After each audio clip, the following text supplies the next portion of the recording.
Hello students, today we will understand chapter 1 of history, where, when and how.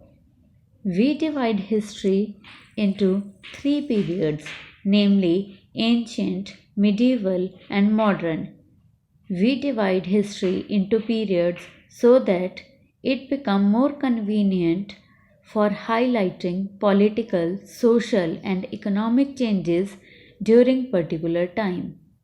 It is also called periodization. In our class 7, we will learn about medieval period history. Now, medieval period is divided into two categories, early medieval period and later medieval period.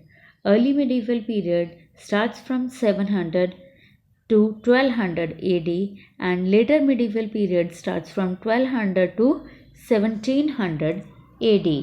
A timeline tells about what happened and when it happened.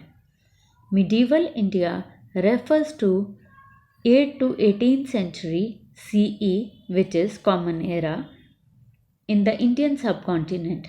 It is divided into two periods, the early medieval period, which is lasted from 8th to 13th century, the late medieval period, which lasted from 13th to 18th century.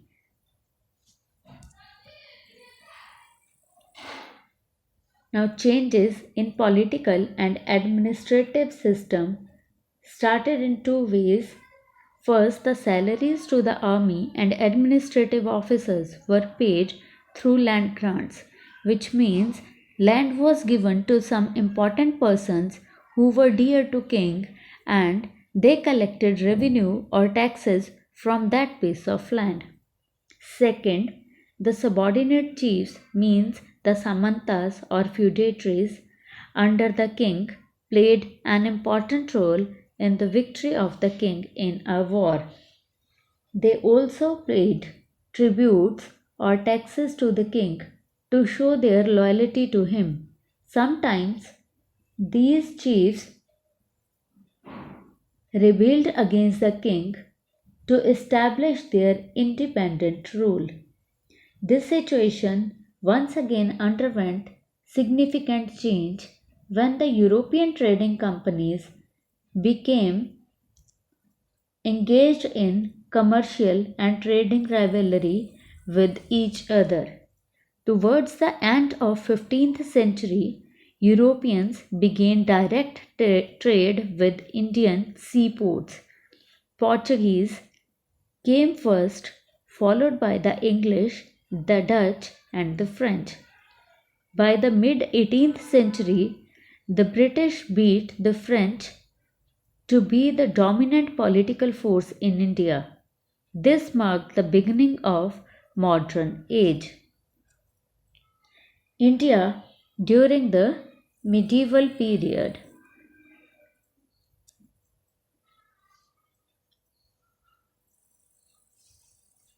Many new changes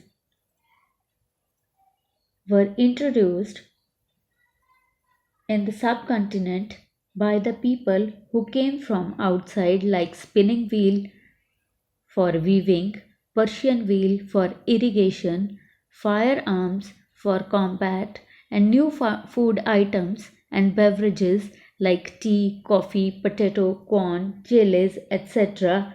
were introduced. This was a period of economic, political, social, and cultural changes. The kings and other rich people constructed and dedicated temples to to the deities, and the importance of Brahmins or priests increased in the society, especially in South India. Many of the religious developments take place. The ideas of bhakti also became popular. Devotees could reach their deity without the aid of priests or elaborated rituals. A new religion, Islam, also came to India.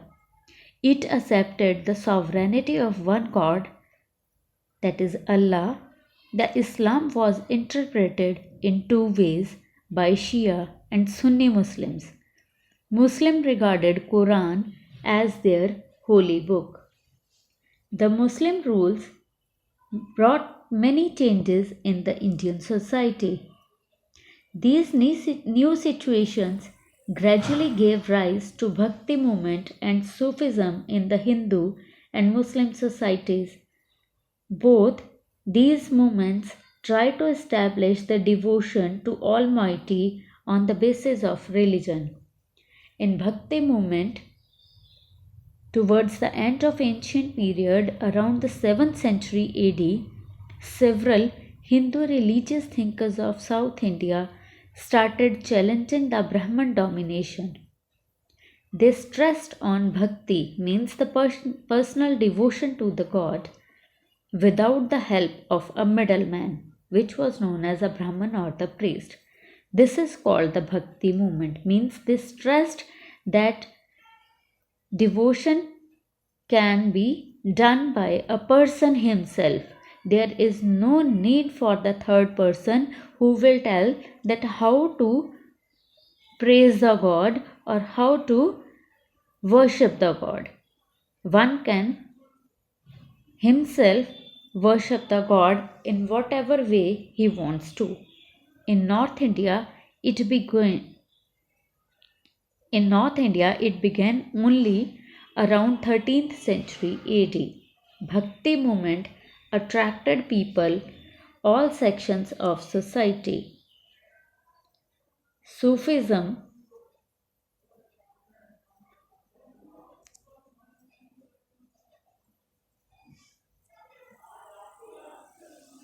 from around 8th century, some Muslims began to be influenced by Hindu, Greek and Buddhist religious ideas.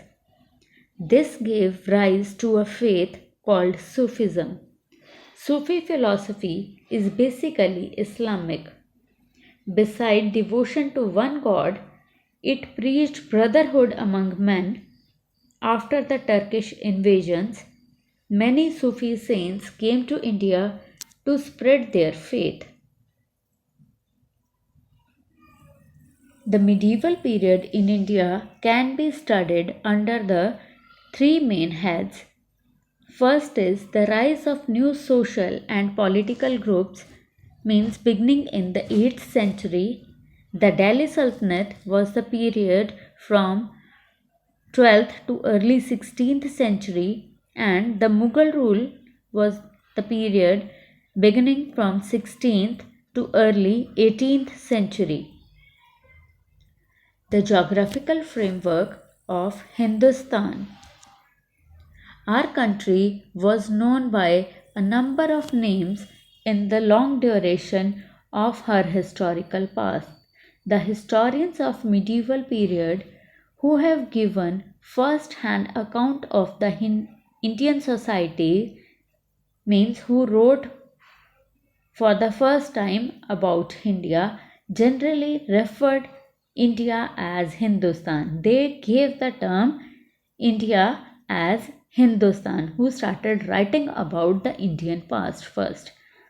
The term Hindu referred to the region east of the river Sindhu, which is known by Indus in modern day in the old Persian texts.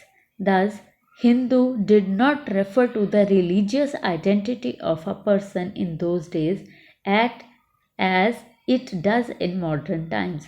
Today we know Hindu as a religion, but in those days Hindu means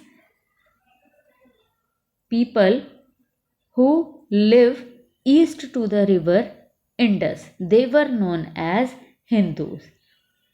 The Persian chronicle Minhaj-e-Siraj wrote that the area of Punjab, Haryana and the lands between Ganga and Yamuna were known as Al-Hind. He used the term in political sense for the land that was under Delhi Sultanate. Babur wrote about India. He referred India as Hind as the geography, the fauna, and the culture of inhabitants of the subcontinent. In the 16th century, Amir Khusro also used the term Hind in the same way as it was used by Babur. In modern time, we call it as Hindustan or India, the modern nation state. Chronicler is the person, one who keep record of all the past events. Now, the sources from where we can get information about our history. First is the cartography, means the art of making maps. Then literary sources, under which chronicles, documents, literature came. Then archaeological sources like buildings, coins, inscriptions, and cultural sources like paintings and music. Al-Idrisi was the Arab geographer and cartographer who produced the earliest maps. Cartography or map making was known in ancient India. The worldwide growth of trade and expansion of empires during the medieval period created the need for accurate maps. The Arabs and Europeans who undertook long journeys over the land and sea developed cartography because they moved from one place to another for their trade. India was introduced to cartography by the Arabs and the Europeans. Al-Idrisi and his upside down map. Al-Idrisi is a 12th century cartographer from Morocco. His place of origin was Morocco. His upside down map. Why it was called upside down? He was the first person who made the map, and his map was known as upside down. Why it was known as map of upside down? Because in the upper portion there was south, and in the bottom side it was north. If we look at the map today, we usually put south at the top and we usually put north at the top and south at the bottom. But in his map, south was at the top and north was at the bottom. So his map was known as upside down map. In his map, the Arabia at the center and India to its left. Above India is an island which could be Sri Lanka.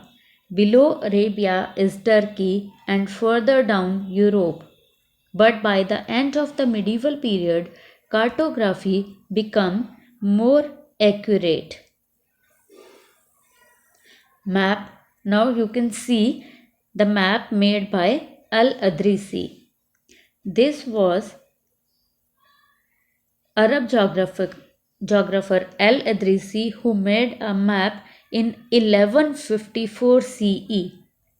In this map, South India is where we would expect to find North India. Sri Lanka is an island at the top.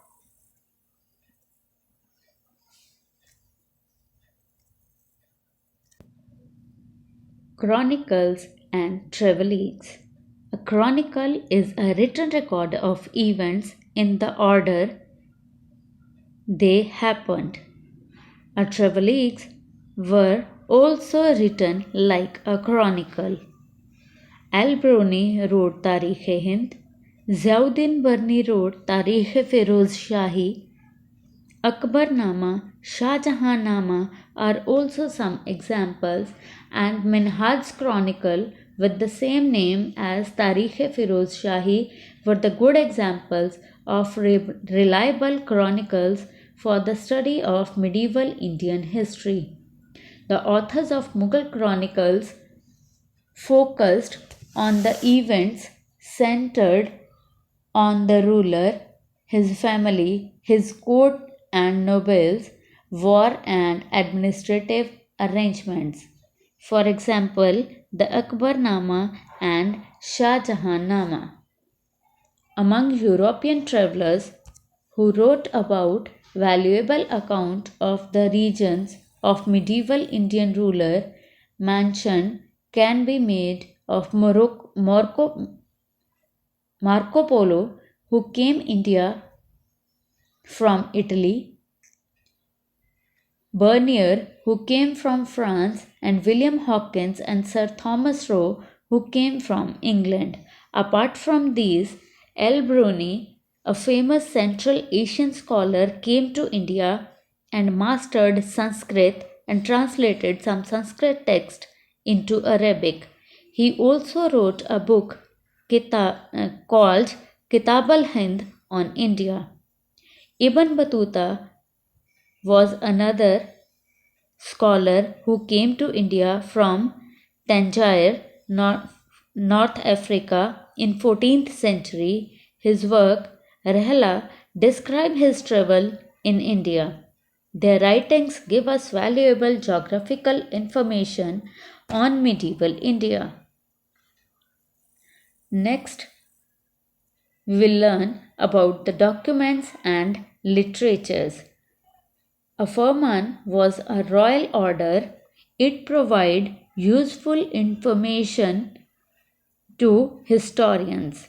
Official letters of Sultanate and Mughal period give important details about the foreign policy of rulers, that what rulers want to say. They give the orders to the chronicles who write the official letter so that it can be circulated among the various parts of the kingdom. Chand Bardei wrote Prithvi Raj Raso. Like this, a number of other literary works were also written during the period which improve our knowledge of the period. Apart from Chand Bardei, Bhavabhuti wrote Malti Madhava. Sharangadeva wrote Sangeet Ratnakar. Vaghabhatta wrote Ashtang Sangra. Bhaskaracharya wrote Siddhant Shiromani. A large number of secular works were written during the Sultanate and Mughal period. Next source, which provides us very useful information about history, are monuments, coins, and inscriptions. Monuments and buildings, the coins issued during various periods which carry a lot of detail about the period of the rule of a particular ruler, his image, in several cases, the type of metal used for minting the coins, etc. Most of the rulers and dynasties of medieval period were great builders. They built many palaces, forts, tombs, temples, observatories like Jantra Mantra in Delhi and Jaipur, etc. The construction of Qutub Minar was begun in Delhi by the first Delhi Sultan Qutbuddin Aibak. A number of magnificent buildings were constructed that marked the emergence of Indo-Islamic architecture. The Jama Masjid, the Red Fort, Taj Mahal, etc. are examples of the great Mughal style of architecture. The temple architecture developed during the rule of Cholas is a marvel in itself. Brihadeshwara temple, built during the Chola period, is a very good example of temple architecture. The inscription of Hindu rulers of Odisha, the Deccan, and South India usually found on temple walls and the copper plates. The Gwalior inscription of Bhojavan gives a detailed account of the achievements of kings before him. All these inscriptions give us valuable information about our past and about the concerned kings. In all these inscriptions, the praise for the kings were written. With this, our chapter is concluded. So, after learning the chapter, we came to know that more we know about the past, the better you are prepared for the future. The more you know about the past, the better you are prepared for the future. Thank you. I hope it was useful to you. So let's meet again in the next chapter. Till then, take care, be safe, and utilize your time in a well way. Thank you and have a nice way.